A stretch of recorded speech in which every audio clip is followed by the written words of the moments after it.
我的冰箱是吧？来，有一个问题啊，我想跟你们讲一下，就是我老公不同意把原来那个旧的冰箱置换，那怎么办？你要对客服打电话呀。他说6600块买来，他不舍得60块钱扔掉。如今的16年分头动，现在总是还擦头也头这个冰箱必须要拿走，不是相差60块钱吧？我把60块钱付给你们，那不就行了吗？你也不要拿走了吧？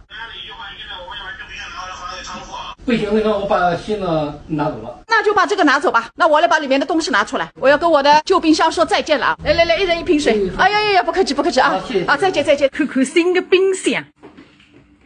旧的呢？旧个么弄脱的呀？旧个还用嘛？上一档换用，谁这个块皮瓦的呀？不是，那么一个旧个你包了，我就包上用上来怎么办？不贵我也，说不定你包了我还包邮呢。你看这冰箱里零得不得了，零上零的，我这里都快出6000多块里的。那6000你当5000包？哎，我弄几个单不能看的。你为几个单了？你当我狗屁啊？如果也都新光人发票过，用至16年噻，不贵。你帮我用出来噻。你至少我带100你不是他，我都好死他呢。我还带着也是新的么子，也是我的货。连那欧要煮了？不是我要煮，蓝规矩。